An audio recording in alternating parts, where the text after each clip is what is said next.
नमस्कार, दिन भर की बड़े बुलेटिन में मैं हूं आपके साथ आयुषी श्रीवास्तव। जानेंगे खबर विस्तार से, लेकिन उससे पहले नजर हेडलाइंस पर।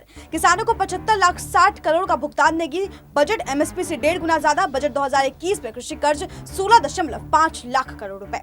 नए बजट में 15,000 स्कूलों पर फोकस, 100 नए सैनिक स्कूल, लेह में केंद्रीय विश्वविद्यालय। बजट 2021 में शिक्षा पर विशेष ध्यान। नए बजट में वरिष्ठ नागरिकों को नहीं भरना होगा आईटीआर, प्रवासी मजदूरों को घर खरीदने में छूट। बजट 2021 में करदाताओं को ये बड़ी सौगात। नए बजट में स्वच्छ भारत और पोषण अभियान 2.0 लॉन्च। बंगाल में राष्ट्रीय राजमार्ग के लिए 25,000 करोड़ रुपए। बजट 2021 की अहम घोषणाएं। नए बजट में स्वास्थ्य के लिए 64,000 करोड़ रुपए, पिछली बार के मुकाबले 137% की वृद्धि। हेल्थ सेक्टर को निर्मला वैक्सीन। राहुल गांधी के फिर विदेश निकलने से हवा, पार्टी के दिल्ली के इकाइयों ने कहा अध्यक्ष बना दो। टीएमसी विधायक दीपल हलकर ने दिया इस्तीफा, बीजेपी में हो सकते हैं शामिल। बजट 2021 में बजट से पहले राहुल गांधी की सरकार को सलाह, इन क्षेत्रों पर विशेष ध्यान देने को कहा।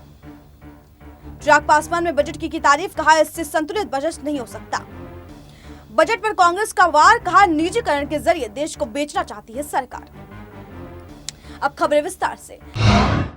दिल्ली की सीमाओं पर चल रहे किसान आंदोलन के बीच साल 2021-2022 के बजट में सरकार ने कृषि कर्ज लक्ष्य को इस साल 16.5 लाख करोड़ रुपए का दिया है। ये लक्ष्य पिछले साल तक 15 लाख करोड़ रुपए थे, लेकिन एमएसपी से लगभग 1.5 गुना ज्यादा भुगतान दर्ज की गई है। वहीं वित्त मंत्री ने कहा कि इस साल में गेहूं किसानों को 75,000 करोड़ रुपए मिले और ग्रामीण बुनियाद ढांचे के लिए 40,000 करोड़ रुपए तय किए गए। वहीं इसके अलावा एमएसपी पर फसल खरीद का कार्य तेजी से जारी है। इसके लिए परिणाम स्वरूप किसानों को पर्याप्त भुगतान दिए जाने के मामले में बढ़ोतरी हो सकती है। 2020-2021 में किसानों को कुल 75,060 करोड़ रुपए का भुगतान किया गया है। वही सरकार ने कहा कि वो किसानों के कल्याण के लिए प्रतिबद्ध है। एमएसपी में मूलभूत परिवर्तन किया गया है, जिसका उद्देश्य उत्पाद लागत का 1.5 गुना कीमत सुनिश्चित करना है।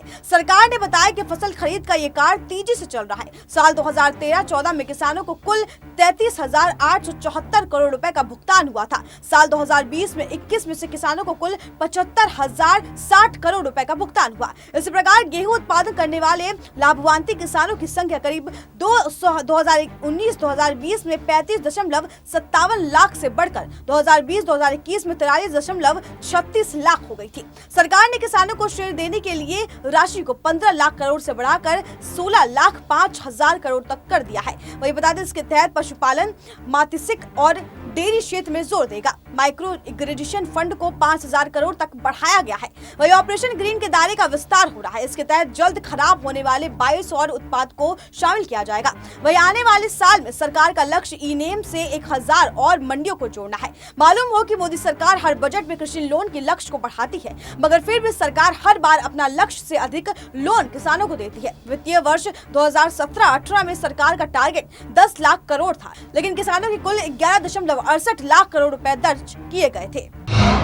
अब दूसरी खबर विस्तार से। केंद्रीय वित्त मंत्री निर्मला सीतारमण ने सोमवार को संसद में आम बजट पेश किया। उन्होंने नए केंद्र शासित प्रदेश लद्दाख की राजधानी लेह में केंद्रीय विश्वविद्यालय की घोषणा की। शिक्षा मंत्री में 15,000 नए स्कूलों और मजबूत किए जाएंगे। वही बता दें कि साथ ही 100 नए स्कूल को भी स्थापना की जाएगी। आदिवासी क्षेत्रों में नए विश्वविद्यालय खोजे जाएंगे। उच्च शिक्षा के लिए एक संस्थान का गठन भी किया जाएगा, जिसके लिए नए नियम बनेंगे। आपको बता दें, बजट में नई शिक्षा नीति पर भी बात की गई है और कहा गया है कि इससे अब तक की सबसे प्रतिक्रियाएं मिली है। इस संबंध में विचार विमर्श की एक बड़ी प्रक्रिया भी अपनाई गई, जिस कारण से इसे अच्छी प्रतिक्रियाएं मिली हैं। जो 100 नए सैनिक स्कूल स्थापित किए गए हैं, उसके लिए एनजीओ, सरकार द्वारा और प्राइवेट स्कूलों द्वारा परस्पर सहयोग करते हुए संभव है। यानी कि इसके साथ ही एजुकेशन फॉर ऑल की बात भी कही गई है।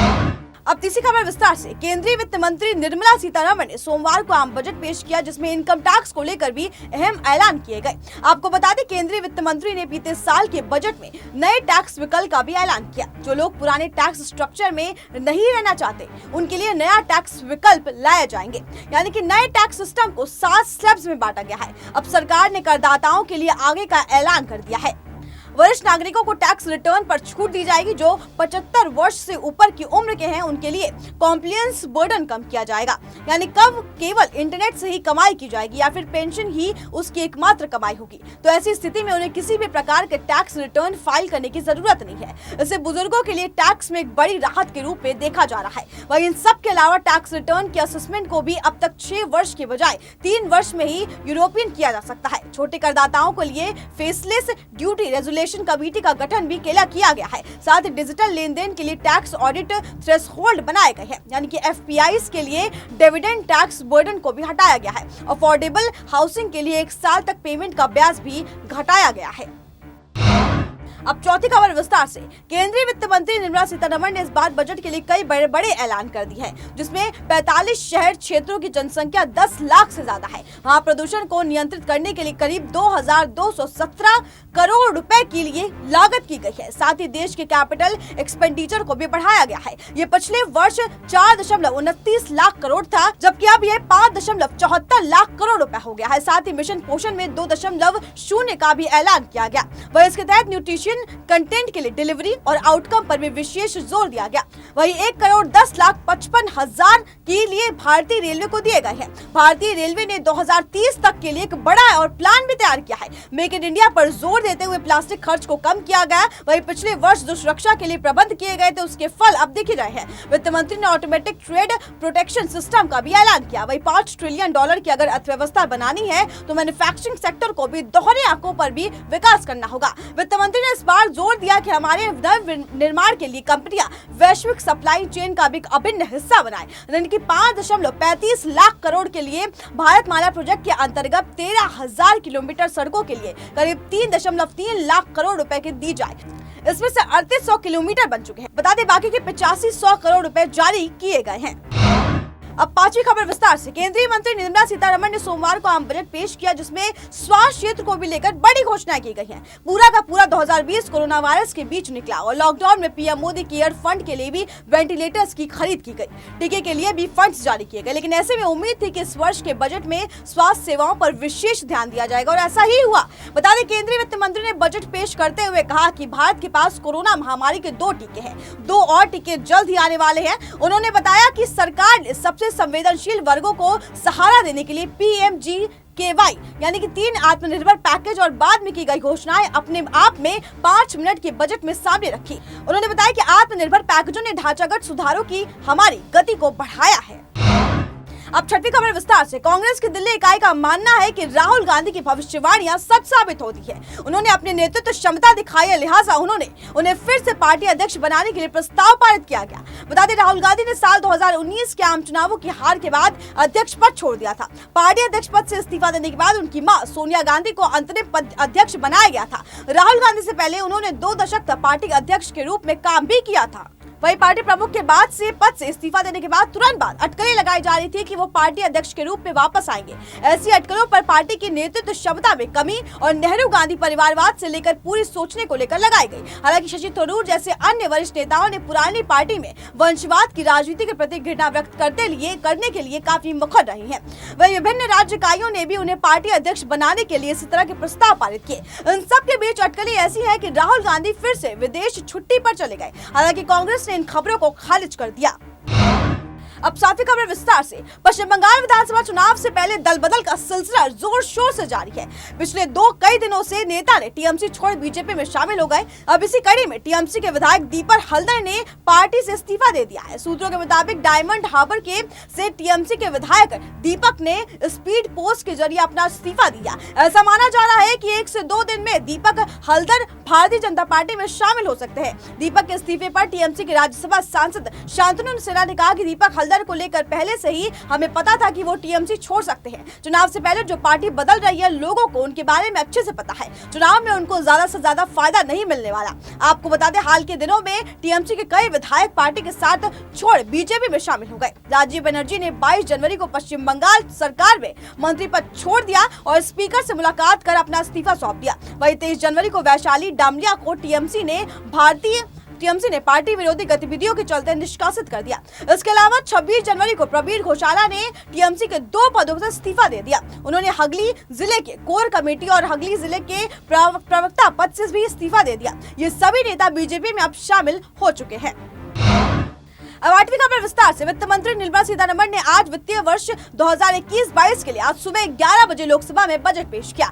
इस बजट से उम्मीद की जा रही थी कि इसमें कोरोना महामारी से पीड़ित आम आदमी को राहत दी जाएगी। बजट से पहले कांग्रेस नेता राहुल गांधी ने बताया कि इस बजट में क्या क्या होना चाहिए। उन्होंने छोटे उद्योग, किसान, मजदूर, स्वास्थ्य सेवाओं, रक्षा बजट में ज्यादा खर्च करने की बात कही है। राहुल गांधी ने ट्वीट कर कहा कि बजट में जरूर हो रोजगार पैदा करने के लिए छोटे उद्योग, किसान और मजदूर का समर्थन। इसके जाना बचाने के लिए भी स्वास्थ्य सेवाओं पर खर्च बढ़ाया जाएगा। सीमाओं की सुरक्षा के लिए रक्षा खर्च बढ़ाया जाएगा। बजट से पहले वित्तीय राज्य मंत्री अनुराग ठाकुर ने बड़ा बयान दिया। उन्होंने कहा कि बजट लोगों की अपेक्षाओं के अनुरूप होगा। वित्त राज्य मंत्री ने कहा कि बजट लोगों की अपेक्षाओं के अनुरूप और सबका साथ, सबका विकास और सबका विश्वास के मंत्र पर करने वाली सरकार में आत्मनिर्भर पैकेज का ऐलान किया जाएगा। इसने महामारी से बचाने और अर्थव्यवस्था को तेजी से पटरी पर लाने के लिए भारत को नई दिशा दी है। बजट से पहले अनुराग ठाकुर ने अपने घर पर हनुमान जी की पूजा भी की थी। अब 9वीं खबर विस्तार से। लोक जनशक्ति पार्टी के अध्यक्ष चिराग पासवान ने केंद्रीय वित्त मंत्री निर्मला सीतारमण द्वारा संसद में पेश किए गए आम बजट की सराहना की है। चिराग पासवान ने कहा कि कोरोना महामारी के दौरान इससे संतुलित बजट नहीं हो सकता। एलजेपी अध्यक्ष चिराग पासवान ने कहा कि वित्त मंत्री ने एक संतुलित बजट पेश किया है। कोरोना से सिर्फ भारत ही नहीं बल्कि पूरी दुनिया प्रभावित है। उसके बावजूद बजट में हर वर्ग ध्यान रखना चाहिए। इस महामारी के दौरान इससे संतुलित बजट नहीं हो सकता। वित्त मंत्री निर्मला सीतारमण ने लीक छोड़ते हुए इस बार आम बजट कागजी दस्तावेजों के बजाय टैबलेट पर पढ़ा था। वही बता दें कि निर्मला सीतारमण ने 2021-22 का बजट पेश करते हुए सत्ता पक्ष की दूसरी कतार में रही। इस बार का बजट कागज के प्रिंट में नहीं हुआ। वही बजट दस्तावेज सभी सांसद सपने समेत आम जनता के लिए डिजिटल स्वरूप में उपलब्ध कराया जाने वाला है। आपको बता दें, कोरोना काल में पूरे देश को वित्तीय मंत्री से बड़े ऐलान की उम्मीद थी। ऐसे में कई सेक्टर में वित्त मंत्री ने खजाना खोल दिया है। वित्त मंत्री ने कहा कि बजट ऐसे समय में आ रहा है जब देश की जीडीपी 2 बार माइनस में आ गई है। उन्होंने कहा कि आर्थिक मंदी के बारे में भी सोचा जाना चाहिए था। कोरोना से वैश्विक अर्थव्यवस्था पर असर गंभीर पड़ा है। अब 10वीं खबर विस्तार से। वित्त मंत्री निर्मला सीतारमण ने साल 2021-22 के लिए आम बजट संसद में पेश किया। वही बता दें, इस बार के बजट में स्वास्थ्य और विनिवेश पर सबसे अधिक जोर दिया गया है। जहां सरकार की ओर से इस बजट को ऐतिहासिक बताया गया, वही विपक्ष ने इस बजट को साधारण और निजीकरण की राह पकड़ने वाला बताया।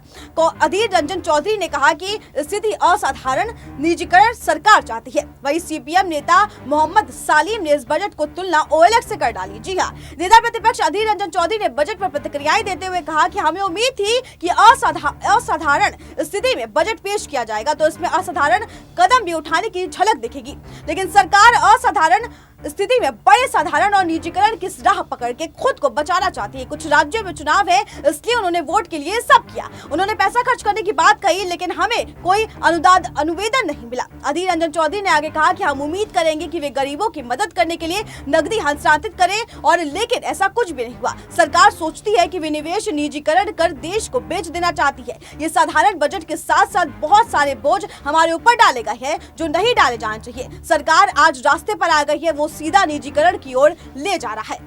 खबरों के विस्तार में इतना ही। आप देखते रहिए SPN9 न्यूज।